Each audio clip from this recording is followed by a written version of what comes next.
joining me ahead of his CFFC debut this Friday at CFFC 129 when he faces Rufus Mitchell. He trains out of APR Endurance MMA. He is Ethen Mercado. How's it going today, Ethen? Pretty good. We got a couple of our workouts in today because yeah, as you guys know, end of the weight cut, so we gotta break our sweats out and start the day off strong and then end strong and then just keep the mindset going into this fight and everything's other than that pretty good. Nice. 2 days away at time of recording, 3 days till the fight. You're 19, so the weight cut isn't as bad yet. When you get a little older, those pounds take a little extra to come off. How's camp been over with Eric Purcell and the team over at NPR?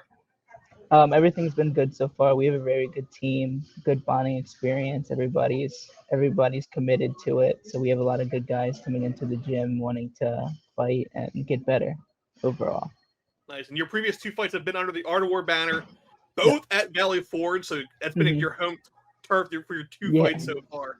Last time out, it was 37 seconds, but you dropped the kid 3 times. Yeah. And ultimately got yourself the American Strikers knockout of the night, which is awesome. I do like the fact that, Bickings and his team have put together these bonuses to kind of give you that extra little get you more excited, pace of finish. How do you plan on outdoing this performance after a 37-second knockout? So it's pretty much going to be the same game plan. We're going to go out there, feel him out, see what he's bringing to the table. And then from there, we're just going to do what I do best. I fight pretty well under pressure, so it's nothing new to. And I'm just very excited. I'm humbled to be here, and I can't wait. Nice. And how did this one come together also? Because Art of War, they're doing more shows, so they're not as spaced out anymore. So you just fought end of last year, then you're starting with CFFC this year. How did this one come across? Coaches brought it up to me, and I was down for anything. I told them if I fought today, I'd fight again tomorrow if I could, because I don't know, it's just something that I love and something that I like to wrap my life around. And if there's a fight, I'll be there. Nice. I think you took more damage in your back flip last time than the fight itself. So, based on your fight so far, though, can you tell me about how, Justin Burke and Diamond Striking has influenced you so far? We're 2 fights in, but both fights have been by finish. So he helped me mix my boxing with my wrestling, and overall, made me a better MMA stance-wise. Because before I was I'd be a little heavier with my boxing side, and then when I tried to switch to my wrestling, it'd get uncomfortable. And he made it very comfortable, got me used to the cage, taught me everything that I needed to know to make them equal in a way. Nice. And then, over at NPR, the people I know that have been over there, I don't know if they still are, have been Eddie Alvarez and Eddie Alvarez. Yeah. And Pat Sabatini. Who have you been working with for this one? I've been working a lot with my coaches. And then we have another fighter. He fights at Art of War as well. His name is Eric Bites. He's another good one that I like working with. I started working with my youngest brother. He's a very good wrestler, so he's helping me keep my wrestling into the mix. And then pretty much everybody else at NPR, we have a lot of good guys in there, and I love rolling around with everybody. And turning to the sport as a whole, you're only 19, which I think I'm almost double your age, which hurts to say. But what about MMA initially grabbed you? At your age group, it's been around everywhere. You can't not see it. So what pulled you in? So just growing up, I've always liked the sports of boxing, wrestling. I always loved fighting. I don't know why, but it's everything that I wrap my life around. Everything. When I wake up, everything is just fighting. So, and then growing up in a household full of boys, everything was always chaotic. So, and it started off with my dad, my grandpa. They all liked fighting, and then they influenced me when I was younger with my oldest brother, and we just fell in love with it. And I don't regret anything. I just keep wanting to pursue forward with it. It's kind of hard to find research on amateur fighters, especially when you have Facebook locked down and Instagram. What was your first discipline? Was it boxing? Yes. And did you go anywhere with that, or was it just you boxed for fun, or where was it? I did a couple. I boxed a lot of amateur fights, and then trained for a long time with that, and then started wrestling and found a love in that, and then took that pretty far. And then I decided to, like, if I loved boxing so much and I loved wrestling so much, why not just combine the two and see what happens? And I ended up liking that a lot more. Yeah, you see that more and more now too. Even if it's not the boxing side, you see the wrestlers who, Hmm. if you don't go from like high school to college, it's kind of like, what do you do? And then by then Yeah. you're probably already doing mitts anyway. So why Hmm. not go like throw some shin guards on in PA and Yeah. get into a fight? And that's Hmm. that's where you are now. You're 2-0 now. You win on this Friday. You're 3-0. One more fight, I believe. Yet in the fourth fight, you're allowed to add a Hmm. little more to your rule set. Yeah. PA rules are weird. Yeah. And I mean, even when you're adding to the rule set, it's like it's this much more to the rule set. Hmm. How does that influence like you? Like, are you eager to get to those, like, the extra little like punches to the ground opponent? Not so much elbows. God forbid you do an elbow. Most definitely. Because I feel like I could add a lot more to my game plan instead of having to, like, for instance, if I hit somebody and they were to stun or wobble to the ground, instead of having to maybe, I guess, just release and let up, I could pursue it and hopefully finish it from there. Nice. And that's been like my only issue with amateurs in there.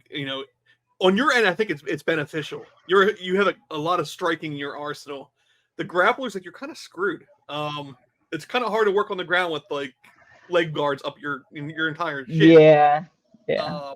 Especially obviously with 2-minute rounds too. Like, you're not getting much done in 2 minutes. Yeah. I think. Yeah. But that takes us to this Friday again. You are facing Rufio, which I think is one of the coolest nicknames because, again, I'm old, so I grew up with like Rufio and Hook. How do you see this fight going?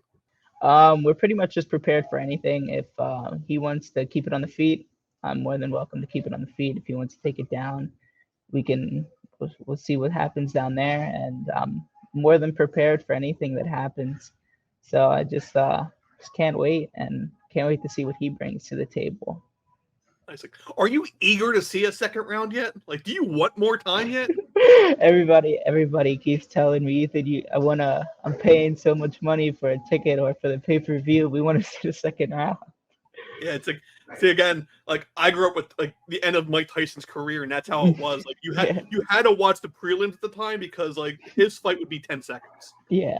And like you spent the entire night like eating hot wings and like having fun, and then 2 punches and the fight was over. And then it's over. Last time, like I said, I think it was like 4 or 5 punches and you're in, 3 of which dropped them. So I can see where your friends and family are a little pissed off at you. $5 general admission ticket, and they're there for like a minute. But outside of that, we are just days away. You're putting in the work. I mean, you already put the work in. At this time, you're not really sparring as much. You're kind of just doing the workout. You kind of stay warm. As an amateur fighter too, you're not getting paid in the cage. You're getting paid commission sales and all that. Do you have any sponsors yet? We have we have a bunch of sponsors. I just want to thank all of them, of course, because without them, it'd be very tricky. And our sponsors, we have a good amount, which will be listed on, like, I do like a shirt usually, and then everything will be listed on there. And then we have like a cool graphic design made. It's gonna be pretty cool. And then I think the only thing that probably sucks about this fight, and I'm curious how your friends have commented yet. Your fight's gonna be on OnlyFans. Yeah. Like, yeah, I got a couple questionable questions on that. Yeah, how excited are they to be like next to like what the site's for, and then fighting. Yeah. Everybody's excited. Everybody's hyped for this. I'm very excited myself. Very hard not to be. And everybody's here to support me. I have too many people counting on me. No room to disappoint. So. And then thanks to whoever uploaded your last fight illegally. I appreciate you. In the crowd, you could see there was a lot of support from you. They all had your shirt on and all that. You bringing a gang with you out for this fight too? Of course. We'll all be repping Mercado. This arena is awesome. I know, like, the casino venues, I think, a little wider and a lot brighter. Like, this one is very dark and gloomy, and I love everything about it.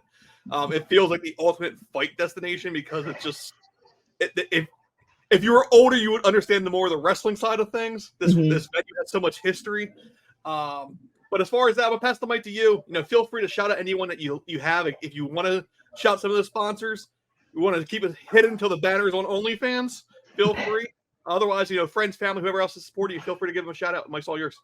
I just want to say a really big thank you to my mom and dad. Once again, like it wouldn't be possible without them. They're the ones that they're my biggest motivators. They keep me pushing throughout the day. My mother, she's there for me 24/7. We call her my momager.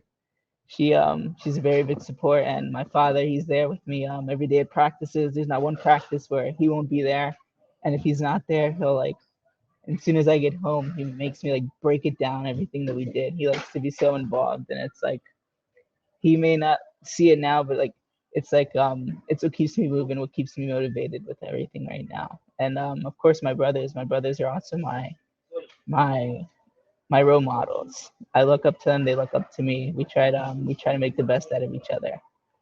And for the sponsors, I just want to thank like a lot of our big sponsorships. We got Faulkner. I want to big shout out to Meglios and Lastala, of course. And we have a lot of good sponsorships, and I can't wait to just keep showing them off and everything. Other than that, I can't wait. Oh, Good.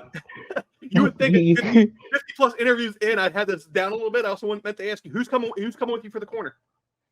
Eric Purcell and Diamond Striking, Justin Burke. Nice. I mean, you can't go wrong there. Can't go wrong with those two.